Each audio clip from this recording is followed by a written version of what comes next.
πέμπτο κεφάλαιο της ιστορίας του τελευταίου Δράκου, της φανταστικής και συνάμα πραγματικής για μένα ιστορίας, όπως σας είχα υποσχεθεί ότι θα είναι στη διάρκεια των εκπομπών που θα παρακολουθήσετε. Είδαμε πως στο προηγούμενο επεισόδιο η κλέφτοπαρέα, αν θέλετε, του Ρίου, του Τέπο και του Ρέι προσπάθησαν να διαρρήξουν το σπίτι του γεροδεμένου Μπουνιάν, ο οποίος φυσικά και τους συνέλαβε, έβαλε τον Ρίου, τον δράκο μας, και τον Τέπο να κόψουν ξύλα για αντάλλαγμα και για τιμωρία, ουσιαστικά να τους αφήσει ελεύθερους, και για τιμωρία φυσικά για την διάρρηξη, και έστειλε τον Ρέι σε ένα βουνό στο όρος Γκλάους. Εκεί τον περίμενε ένα τερατόμορφο χειμερικό ον, το οποίο θα δούμε στη συνέχεια πώς θα εξελιχθεί. Ξεκινάω λοιπόν την αφήγηση του πέμπτου κεφαλαίου και εύχομαι σε όλους την καλημέρα μου και φυσικά να σας αρέσει και να απολαύσετε την αφήγηση αυτής της εκπομπής. Πέμπτο λοιπόν κεφάλαιο, σκηνή πρώτη, το όρος Γκλάους. Ο ήλιος δει καθώς ο Τέπο και ο Ρίου πλησιάζουν μια καλύβα στην κορυφή του όρους Γκλάους, και είναι η καλύβα αριστερά πάνω που δυστυχώς δεν φαίνεται τόσο καθαρά. Είναι λοιπόν αυτή η καλύβα στην οποία επιλέγουν να διανυκτερεύσουν. Λέει ο Τέπο: Ρίου νυχτώνει, λέω να την πέσουμε στην καλύβα, ίσως και ο Ρέι να μένει κάπου εδώ κοντά. Μπαίνουν και βρίσκουν εντός της καλύβας όντως τον Ρέι. Ρέι, φωνάζει ο Τέπο. Τέπο, τι κάνεις εσύ εδώ? Ρίου. Τέπο, φροντίσαμε και κάναμε το καθήκον μας, ό,τι μας είπε ο Γερομπουνιάν, σε χρόνο 0, και σε κυνηγήσαμε. Ανησυχούσα μήπως ήσουν εδώ ολομόναχος. Ρέι, ξέρεις κάτι Τέπο? Νομίζω ότι ο λόγος που ο Μπουνιάν με έστειλε εδώ μόνο είναι γιατί ανησυχούσε για εσάς. Τι εννοείς ανησυχούσε για εμάς? Απάντησε ο Τέπο. Δηλαδή δεν είπε ότι μας κρατούσε εμάς ως ομήρους, σωστά? Απάντησε ο Ρέι. Έχετε ακούσει τις φήμες, έτσι δεν είναι? Αυτό το τέρας με τα τεράστια νύχια που μοιάζει με λιοντάρι που έκανε επίθεση στο χωριό είναι εδώ, στα βουνά. Ο Μπουνιάν είχε σκοπό να με βάλει να το σκοτώσω προκειμένου να ξεπληρώσω για τη βλακεία που κάναμε πριν στο σπίτι του. Γιατί θέλει να σκοτώσει το τέρας? Απάντησε ο Τέπο. Θέλω να πω, είναι πραγματικά μεγάλο και δυνατό, σωστά? Είναι, αλλά είμαι πιο δυνατός, απάντησε ο Ρέι. Ειδικά αν ήμουν μόνος. Αλλά τώρα που είστε εδώ, δεν μπορώ να χρησιμοποιήσω.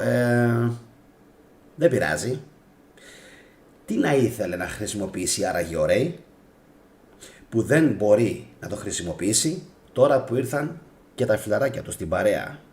Ωρε φίλε, είπε ο Ρέι, αυτό τα ξεπερνάει όλα. Χαρακτηριστική ατάκα του Ρέι.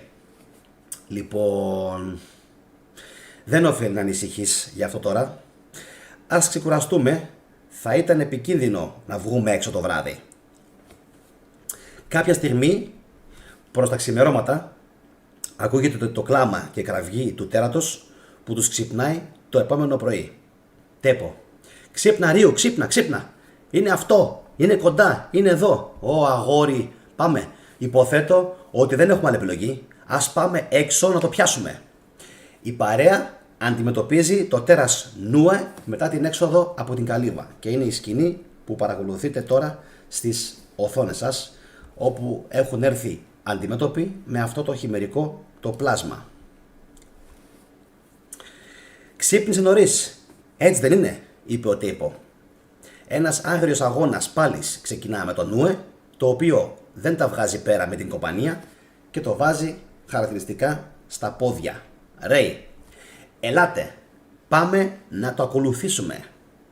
Σκηνή δεύτερη, μέσα στα σπήλαια του όρους Γκλάους. Ένα ίχνος αίματος πρέπει να είναι το αίμα του τέρατος. Η παρέα φτάνει στο τέλος του μονοπατιού έχοντας αντιμετωπίσει διάφορα νεκρικά ζόμπι. Το ίχνος του αίματος σταματάει σε κάποια φάση. Τύπο, νομίζω κατάλαβα. Πρέπει το τέρας να πήδηξε στο νερό για να ξεφύγει. Ναι, αυτό είναι.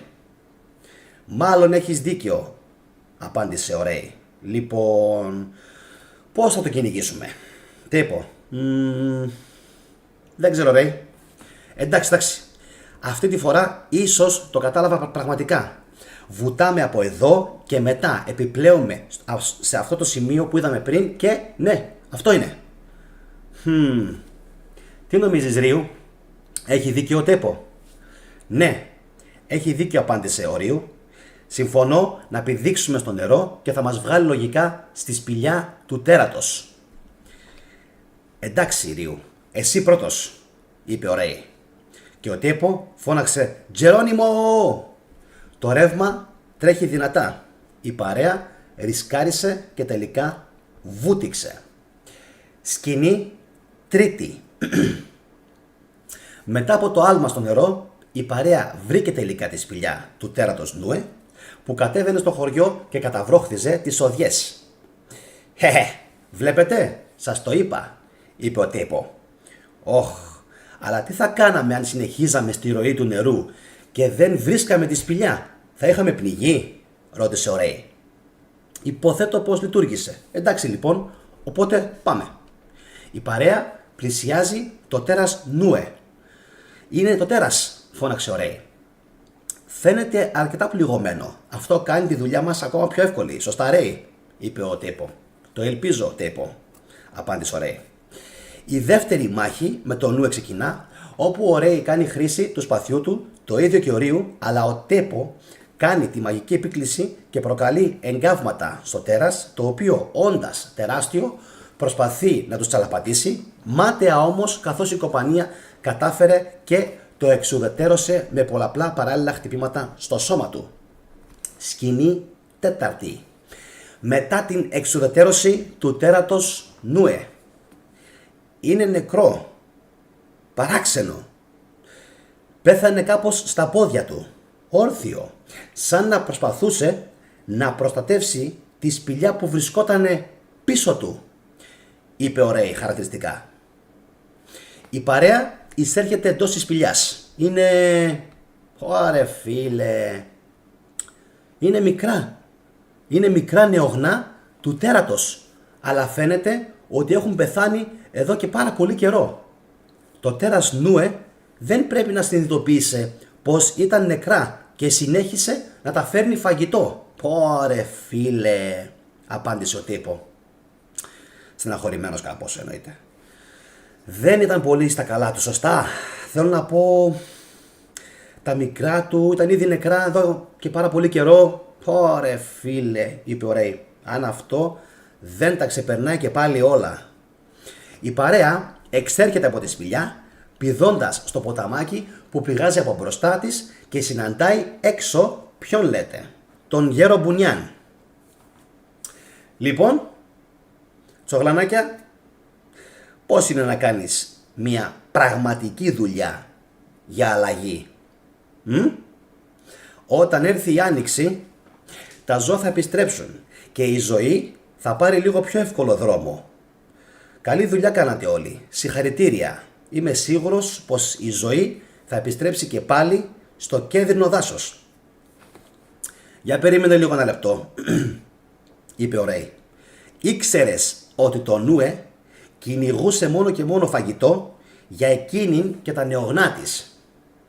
Παρ' όλα αυτά, μας έβαλες να σκοτώσουμε το τέρας. Και απάντησε ο Μπουνιάν.